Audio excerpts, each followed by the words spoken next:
Hello student, we are providing Centennial online classes as we are working from home. Today I will discuss class 11th chemistry chapter 3 and in this video I will discuss NCERT question. So let us start question number 3.16. Now you see the question. Among the second period elements, the actual ionization energy are in the order of lithium is lesser than boron, boron is lesser than beryllium, beryllium is lesser than carbon, and carbon is lesser than oxygen, and oxygen is lesser than nitrogen, and nitrogen is lesser than fluorine, and fluorine is lesser than neon. Means ionization energy of neon is highest and lithium is lowest. And question is here, explain why beryllium has higher ionization than boron. इस question में कह रहा है कि beryllium का जो ionisation enthalpy है वो क्या है, ज़्यादा है किससे, बोरोन से। क्यों? जबकि होना क्या चाहिए, एक्चुअली इसका जो अरेंजमेंट होना चाहिए था वो क्या होना चाहिए था कि बोरोन का आयोनाइजेशन इंथैल्पी क्या होना चाहिए था, ज़्यादा होना चाहिए था, और बेरिलियम का कम होना चाहिए था। लेकिन यहाँ पर जो अरेंजमेंट है उसमें कुछ इरेगुलरिटी दिया हुआ है। क्या इरेगुलरिटी दिया हुआ है कि बेरिलियम का आयोनाइजेशन इंथैल्पी ज़्यादा है देन द बोरोन। पहला क्वेश्चन ये है, क्यों? तो पहले इसी को हम एक्सप्लेन कर रहे हैं यहाँ पर। तो देखो कह रहा है क्या कि बेरिलियम का जो आयोनाइजेशन इंथैल्पी है वो क्या है, ज़्यादा है किससे, बोरोन से। क्यों? तो आयोनाइजेशन इंथैल्पी किस किस फैक्टर के ऊपर डिपेंड करता है, इस फैक्टर को देखें तो इसके बेसिस पर हम इसको एक्सप्लेन कर सकते हैं। तो देखो आयोनाइजेशन इंथैल्पी मेनली दो फैक्टर के ऊपर डिपेंड करता है। कौन कौन सा फैक्टर? तो पहला फैक्टर होता है आपका atomic size. Atomic size, atomic size जो होता है, यदि एटॉमिक साइज क्या होगा, inversely proportional to ionization enthalpy. और दूसरा क्या है, यदि आप देखोगे इसमें तो effective nuclear charge, effective nuclear charge, nuclear charge, effective nuclear charge जो होता है डायरेक्टली प्रोपोर्शनल टू होता है आयोनाइजेशन इंथैल्पी, ये होता है। इसके अलावा भी डिफरेंट फैक्टर्स है।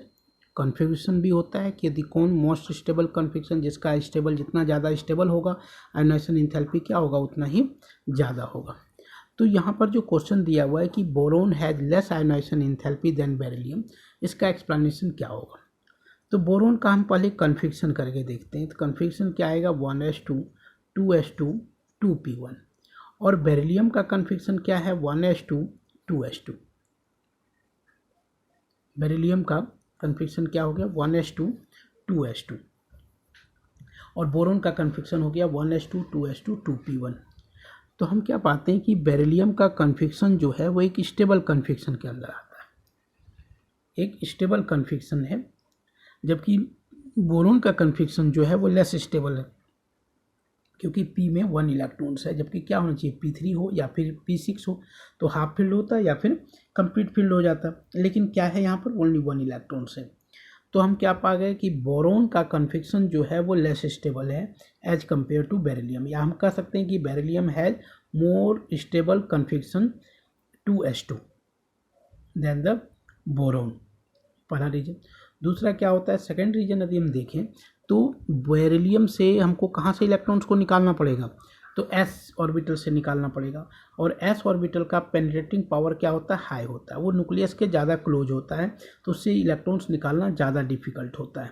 जबकि p से इलेक्ट्रॉन्स निकालना ज़्यादा आसान होता है। क्यों? क्योंकि उसका पेनिट्रेटिंग पावर s से मतलब s ऑर्बिटल से कम होता है। तो इसका दो रीजन हो जाएगा। क्वेश्चन नंबर क्या था आपका 3.16 का फर्स्ट पार्ट का आंसर क्या होगा कि boron has less ionization enthalpy than beryllium. इसका पहला रीजन आप क्या लिखोगे, रीजन क्या हो जाएगा, बिकॉज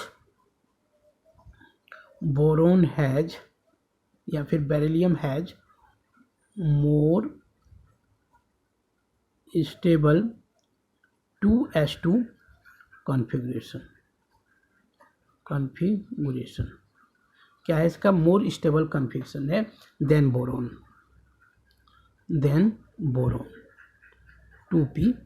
2p1 कॉन्फ़िगरेशन जो है, न तो हाफ फील्ड है न तो कंप्लीट फील्ड ऑर्बिट, इसलिए क्या है ये ज़्यादा स्टेबल है, इसलिए ज़्यादा एनर्जी लगेगा इसको निकालने में। सेकेंड रीजन आप क्या लिखोगे? बोरोन में लास्ट इलेक्ट्रॉन जो एंटर किया हुआ है वो किस में है? एस ऑर्बिटल में। And S orbital has the more penetrating power than the P orbital, means S orbital से इलेक्ट्रॉन्स निकालना ज़्यादा डिफिकल्ट होता है as compare to P orbital, क्योंकि पी ऑर्बिटल का पेनिट्रेटिंग पावर लेस है और सल्फर का एस का क्या है वो ज़्यादा है। तो हम यही लिख देंगे कि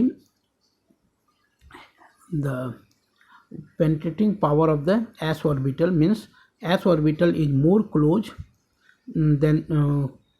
close of the nucleus than the p orbital, means s का penetrating power जो है वो ग्रेटर है, इसीलिए आयोनाइजेशन एनर्जी s में क्या होता है? ज़्यादा लगता है। तो एनर्जी सेकेंड हो जाएगा, energy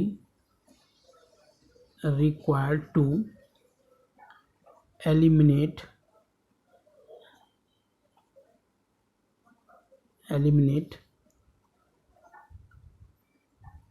outermost electron from s orbital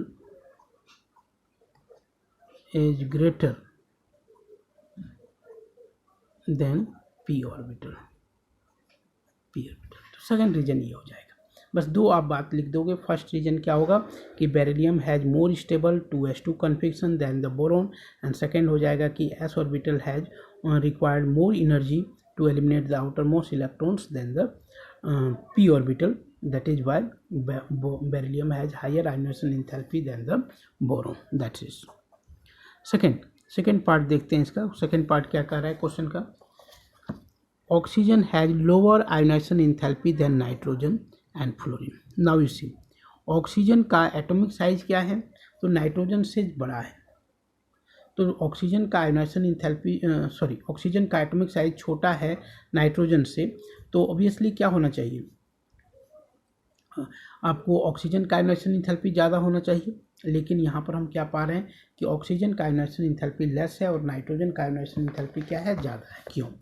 एक और इरेगुलरिटी आ गया है कि oxygen has less ionization enthalpy than nitrogen, जबकि ऑक्सीजन का जो एटॉमिक साइज है वो छोटा है और नाइट्रोजन का एटॉमिक साइज बड़ा है।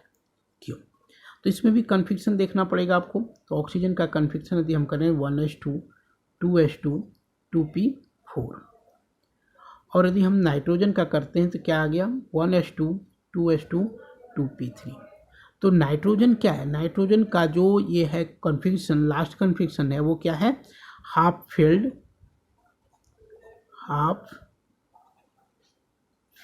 स्टेबल कन्फिक्शन है, स्टेबल है, जबकि यहाँ पर क्या है? ये आपका ये लेस स्टेबल है, लेस स्टेबल।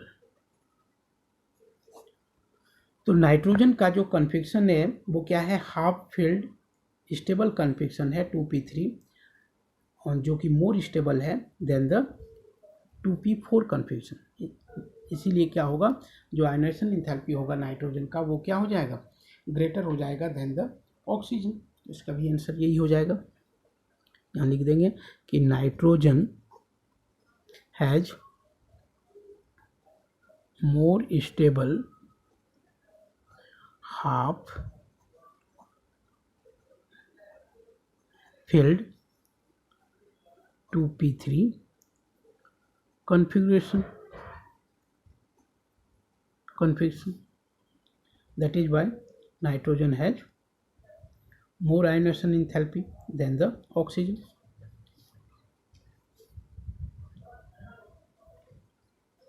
Question number 3.17 करें कि how would you explain the fact that the first ionization enthalpy of the sodium is lower than that of the magnesium, but its second ionization enthalpy is higher than that of the magnesium.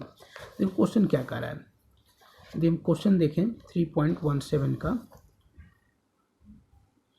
3.17 कह रहा है क्या कि यदि sodium और magnesium में यदि हम कंपेयर करते हैं सोडियम का, तो यहाँ से जो इलेक्ट्रॉन्स निकलेगा तो ये क्या दे देगा, Na++ इलेक्ट्रॉन्स। तो जो एनर्जी होगा वो डेल्टा आई एच हो जाएगा, फर्स्ट आयोनाइजेशन इंथैल्पी हो जाएगा इसका। उसी तरह से मैग्नीशियम का यदि हम देखें तो क्या हो जाएगा, मैग्नीशियम++ इलेक्ट्रॉन्स यहाँ निकलेगा तो ये हो जाएगा डेल्टा आई H1। और फिर मैग्नीशियम से एक और इलेक्ट्रॉन्स यदि हम निकाल दें तो क्या आ जाएगा, Mg2++ इलेक्ट्रॉन्स, तो क्या हो जाएगा डेल्टा आई H2। उसी तरह से सोडियम से यदि इलेक्ट्रॉन्स हम निकाल देते तो क्या हो जाएगा, डेल्टा आई H2 हो जाएगा। तो क्वेश्चन आपको कह रहा है क्या कि जो first ionization enthalpy of magnesium जो है वो क्या है आपका, यहाँ पर क्वेश्चन कह रहा है, क्वेश्चन आप देखो, कह रहा है कि how do you explain the fact that the first ionization enthalpy of the sodium is lower than that of the magnesium but it is। तो आप देखो कह रहा है क्या कि सोडियम का आयनाइजेशन इंथैल्पी जो है वो क्या है, फर्स्ट आयनाइजेशन इंथैल्पी वो मैग्नीशियम से लेस है। क्यों, तो आप ये जानते हो कि आयनाइजेशन इंथैल्पी जो होता है वो क्या होता है, एटॉमिक साइज का इन्वर्सली प्रोपोर्शनल है। तो सोडियम का जो एटॉमिक साइज है वो क्या है, बड़ा है। Atomic size of sodium is क्या है, सोडियम का एटॉमिक साइज बड़ा है और मैग्नीशियम का एटॉमिक साइज छोटा है। इसलिए जिसका एटॉमिक साइज छोटा होगा उसका क्या होगा, आयनाइजेशन इंथैल्पी ज़्यादा लगेगा। तो magnesium has smaller atomic size than the sodium. तो आप लिख दोगे कि magnesium has smaller atomic size then magnesium then sodium, that is why magnesium has more ionization enthalpy than sodium। दूसरा